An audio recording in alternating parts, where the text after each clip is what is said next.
Bonjour à tous, on se retrouve aujourd'hui pour un nouvel épisode de Fairy Tail, la quête de 100 ans. Aujourd'hui, on se retrouve pour parler de l'épisode 17, qui était un épisode, ma foi, bien sympathique, encore une fois. Donc, il y a plusieurs situations qui vont se gérer dans cet épisode. On va commencer par celle qui est un peu la moins intéressante, c'est du côté de Natsu et du Gutseed d'Aldron qu'il est en train d'affronter. Puisqu'en gros, donc, ce qu'on avait compris à la fin de l'épisode d'avant, et qui nous est plus ou moins confirmé là, c'est que plus ils vont battre des Godseed, plus la puissance de ce dernier Godseed va s'affaiblir. Donc c'est tout bénef pour tout le monde. Et globalement, ce qu'il nous dit, c'est que son but, voilà, c'est de se débarrasser des humains qui sont sur le continent, et globalement, il va commencer par Natsu, dont il est au courant que c'est le frère d'Ignir, et donc le fils d'Ignir. Alors, ça pose pas mal de questions. Est-ce que les dragons divins qu'on rencontre dans cette nouvelle série connaissaient les dragons d'il y a 400 ans? Puisque du coup, on sait plus ou moins que c'est suite à ce qui s'est passé avec Acnologia il y a 400 ans que les dragons divins qu'on connaît aujourd'hui ont migré sur ce continent-là. Donc j'imagine que Aldron et compagnie devaient au moins connaître Ignir vaguement de loin. Puis après, bon, Ignir ayant pris le pas sur le reste, voilà. Mais ça pose des questions sur ce qu'ils savent et ce qu'ils pourraient lui apprendre, sur des flashbacks qu'on pourrait peut-être voir un de ces jours. Sait-on jamais. Et c'est mignon du coup, puisque Natsu termine l'épisode en disant que ils ont peut-être, avec Ignir, ils ont peut-être le même père, Ignir, mais Natsu, lui, n'a qu'un seul frère, et c'est Zeref. Je dois bien avouer que c'est mignon, c'est touchant de voir que Natsu, après tout ce qui s'est passé dans la série de base, et après tout ce qu'il a appris, notamment sur son lien avec Zeref, voilà, même si Zeref a fait de mauvaises choses et que il était prêt à tuer quand même pas mal de monde, et il le considère quand même comme son grand frère. Et voilà, je trouve ça mignon, c'est quelque chose que la série a bien renforcé, donc c'est cool. Sinon, deux grosses batailles dans cet épisode, principalement du côté de Jubia et de Grey qui affrontent donc avec le reste de la guilde les Gutseed qui ont popé un petit peu de partout, contrôlés par celui qui contient la puissance d'Aldron. Et où en gros, dans ce combat-là, en fait, on va utiliser pleinement la capacité de se transformer en eau qu'a Jubia, puisque c'est quelque part. Ça peut poser question parce que s'il la touche, mais qu'elle se transforme en eau, techniquement, Jubia devrait être pratiquement invincible. Pourtant, elle s'en est quand même pris plein la tronche pendant la série. Donc, bref, ne réfléchissons pas trop longtemps là-dessus, mais en gros, voilà. Jubia va se faire attaquer par un des golems, mais elle va se transformer en eau, donc tout va bien. Et en fait, ce Godseed-là va décider de l'absorber, en fait, vu que c'est de l'eau, que l'eau ça nourrit les arbres. À noter d'ailleurs que ces attaques n'ont pas d'effet sur les Godseed, sur les golems. Donc intéressant à ce niveau-là que l'eau ne puisse pas faire grand-chose contre le bois, même si dans la réalité, l'eau ça peut faire quand même pas mal de dégâts, mais voilà. Et donc du coup, Jubia va se faire absorber, va être prisonnière du corps de ce Godseed et Grey va un petit peu tout faire pour la libérer. Je crois qu'il mentionne le fait que Jubia ait sa raison de se battre, ou sa raison de vivre, je sais plus très bien, donc c'est mignon, encore un thème que la série a bien remis en avant, c'est les sentiments de Grey pour Jubia, surtout quand on se souvient comment la relation avait commencé, c'est... Bon, je sais pas si c'est forcément un bon message, mais ils sont mignons ensemble, donc voilà. Et en fait, du coup, le Godseed va utiliser en fait l'eau de Jubia elle-même pour attaquer Grey. Et en fait, Grey va se dire, bah écoute, je vais utiliser le fait que Jubia soit de l'eau pour l'attaquer directement euh, en gelant Jubia, ce qui va du coup faire des dégâts à ce Godseed. Et en gros, voilà, ça va être un petit peu tout ce qui va tout l'enjeu de ce combat-là, sachant que Jubia, depuis qu'elle a entendu que Grey la considère comme sa raison de vivre, elle en peut plus, elle est au bord de l'explosion, donc en fait, elle produit de l'eau chaude, concrètement. Et là, l'eau chaude contre les arbres, ça peut être déjà un petit peu plus compliqué. Et donc voilà, donc globalement, en fait, il va réussir plus ou moins à libérer Julia grâce à sa glace. Et ils vont faire un truc, c'est vrai qu'on n'avait pas vu depuis un petit moment. Ils vont faire un mini Sunraid. Et ça fait plaisir parce que ça faisait encore partie des trucs qui étaient vachement sympas de la série d'origine.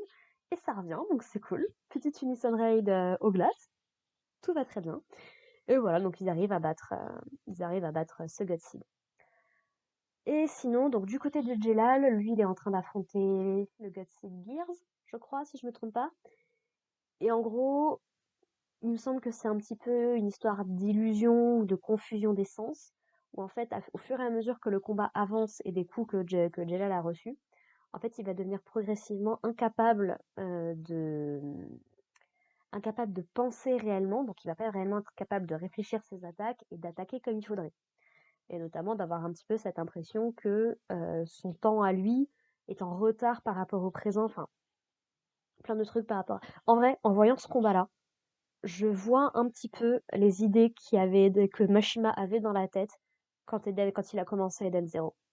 Puisque donc Eden Zero, Fairy Tail, la quête de 100 ans, ont commencé à pas beaucoup d'intervalles l'un de l'autre suite à la fin de Fairy Tail. Et autant Mashima fait les storyboards du manga La quête de 100 ans, autant c'est un autre dessinateur, ou dessinatrice, je sais plus, qui dessine réellement le manga. Ce qui se sentait dans les premiers chapitres, j'avoue que comme j'ai pas regardé depuis un moment, je pourrais pas vous donner de précision là-dessus, mais ça se sentait au début que c'était pas le style de dessin de Mashima. Voilà. Et ouais, je peux comprendre les idées qu'il avait pour Eden Zero. Et en fait, Jelal, complètement confus comme il va être, en fait, il va s'imaginer que c'est Erza en fait qui l'attaque. Et on va pas dire qu'il se laisse faire, mais bon, bah, il est prêt à accepter la colère ou la rage que peut avoir Erza suite à tout ce qu'il lui a fait. On se souviendra de la tour du paradis, et puis après, bon, il a entamé tout son arc de rédemption. À savoir que Jelal et ses équivalents est un des personnages préférés de Mashima. Il vient de Rêve Master à la base, et il poursuit son voyage dans Eden Zero, hein. Donc c'est un personnage auquel Mashima est très très attaché. Et en fait, ce que va comprendre Jelal pendant ce combat-là, c'est qu'en fait, le pouvoir de Gears se fonde sur la culpabilité d'une personne, qui du coup l'empêche de réfléchir correctement. Et il va réussir à s'en sortir grâce à l'intervention d'un personnage que, pareil, on n'avait pas revu depuis un sacré moment. Et encore une fois, même si l'idée ne me plaît pas des masses, enfin, c'est pas tant l'idée qui me plaît pas, c'est en gros, on revoit Ultia dans cet épisode de façon très très brève, hein, un peu comme Aileen, elle est vraiment juste là pour dire hey, coucou. Mais voilà, en gros, à la manière du combat de Wendy contre. C'était pas c'était Brandish? Je crois que c'était. Non, c'était pas Brandish, c'était Dimaria. C'était Dimaria. Bah, en gros, comme Jalal se trouve un petit peu dans une espèce de temps un petit peu bizarre, Ultia peut passer faire un petit coucou, dire oui, oui, je vis toujours ma petite vie de vieille grand-mère qui a plus de pouvoir magique dans mon coin, mais il m'arrive de temps en temps, quand le temps est arrêté ou un peu bizarre, de refaire des petites apparitions pour rappeler au monde que j'existe. Et en gros, voilà, donc elle va un petit peu pousser Jelal à aller de l'avant, puisqu'on rappelle qu'ils avaient formé Crime Sorcière, à l'époque, suite au gap de 7 ans qu'on avait eu après l'attaque de Acnologia sur l'île de Tenrojima. Et en gros, que pareil, Ultia avait beaucoup de regrets, de remords à se faire pardonner, ce qui avait amené à son sacrifice pendant l'arc du tournoi et des dragons. C'est ce qui reste encore un moment. Toute la vie d'Ultia, 1 minute. Merci, 1 ou 10 minutes, je sais plus, mais je crois que c'était 1 minute. Donc, dur, dur. Donc voilà, donc Jelal va se réveiller, va se dire, bah voilà, je veux construire un futur avec Erza, je veux construire une famille. Et franchement, c'est trop mignon. C'est trop mignon, ils sont vraiment trop adorables. Et à côté, t'as Erza qui se réveille avec Laxus, qui se dit, ouais, qu'est-ce qui t'est arrivé et tout, t'es toute blessée, machin et tout. Et Erza, dans sa tête, elle est en mode, ouais, c'est à cause de toi, fumier, tiens. Et elle perçoit un petit peu que Jelal est dans la mouise, mais voilà, elle rougit en se disant, mais non, mais on n'est pas ensemble, machin et tout. Ils sont trop mignons. Ouais, ce genre de romance, moi je suis, oui. Et c'est là que Jelal nous offre également, mais alors, personnellement, ça a été un petit moment de kiff. Euh, autant l'Unison Red, c'était cool, mais alors ce que Jelal nous sort là, c'était de l'adrénaline à pure dose. Là, c'était la, l'attaque signature de Jelal, qui se poursuit d'ailleurs dans Eden Zero. Grand Chariot, la grande ours. C'était trop bien de voir ça. Franchement, j'étais très très contente de revoir l'attaque de Gelad. C'est bien joué l'animé. C'est ça aussi qui est cool, c'est que Fairy Tail, la quête de 100 ans, se basant à la base sur le manga Fairy Tail, bah tu peux avoir plein de petites références comme ça, bien sympathiques. Tout comme Boruto peut faire pas mal de références à Naruto. C'est pas pour rien, je crois que c'était l'épisode 65 de Boruto, qui est peut-être pas un des meilleurs, j'ai pas encore fini Boruto, un de ces quatre, faut vraiment que je m'y remette. Mais je veux dire que là, ça rattrape vraiment les roues du manga et ouais. Mais ouais, Boruto peut se baser sur les trucs de Naruto pour faire des petits moments de nostalgie pure, tout comme dans un autre, euh, dans un autre domaine, les quatre cavaliers de l'Apocalypse peuvent faire ça avec Seven Deadly Sins, les sept péchés. Donc, franchement, c'est toujours sympathique, c'est toujours sympathique. Voilà. Et dernier petit point à aborder, puisque Brandish, ça y est, le lapsus est révélateur, Brandish revient dans cet épisode-là pour dire un petit peu à Lucie et sa team que oui, bah voilà, voilà ce qui se passe, voilà ce que je fais. On a un petit début au début de l'épisode où en gros on a Brandish qui se balade sur le continent à la recherche de la clé d'Aquarius, tout ça, qui s'est retrouvée sur Aldron et en fait plutôt que de se barrer quand il y avait des trucs, bah, en fait elle était tellement en train de manger un parfait, un dessert qui était super bon, bah, qu'elle est restée et puis elle est toujours là quand la team elle arrive. Et c'est là que Brandish, et je comprends mieux les images qu'on voit dans l'opening. En gros, Brandish dit je peux rien faire avec un truc aussi gros, malheureusement mon pouvoir marche pas. Par contre, je peux transformer l'un d'entre vous pour qu'il devienne super grand, un petit peu comme ce qu'on avait eu avec Happy à l'époque, pour qu'il puisse aller affronter Aldron. Et c'est là que tu te dis bah oui, mais on transforme qui? Et c'est là que Brandish a une bonne remarque, c'est que vous affrontez un dragon. Transformons un Dragon Slayer, et visiblement, c'est Gadget qui va s'y coller. Donc pourquoi pas, allons-y. Je suis partante. Un Gadget géant contre Aldron, pourquoi pas.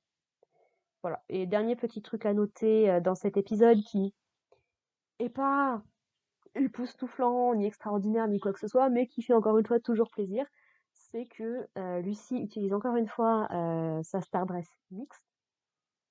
Et en gros, elle fait un mix entre Aquarius, parce qu'elle a toujours les pouvoirs d'Aquarius, même si elle a plus la clé, et Scorpio. Scorpio et Aquarius étant en couple et tout, voilà. C'est mignon, c'est choupi, ça fait une petite référence bien sympathique que j'ai bien aimée. Voilà. Sinon, bah écoutez, rien de plus à dire sur cet épisode, hein. On attend l'épisode 18 pour en savoir un petit peu plus. Je crois qu'ils se sont tous fait défoncer, les Godseed, donc il ne doit rester plus que le combat de Natsu et Gajil contre Aldron, probablement. Donc ouais, peut-être d'ici 2 épisodes, on va peut-être avoir fini cet arc, qui commence à durer depuis un moment quand même. Donc ce serait bien d'y mettre un terme. Pas que ce soit foncièrement long ou quoi, même si on rajoute encore des ennemis. Machima, le rythme des combats, ça n'a pas toujours été son point fort, hein. Dans Eden Zero, encore une fois, on le voit, mais ouais, des fois ça gagnerait à être un peu plus court, quoi. Mais bon. Sur ce, bah écoutez les gens, on se retrouve la semaine prochaine pour parler de l'épisode 18, et puis bah en attendant, portez-vous bien. Allez, bye.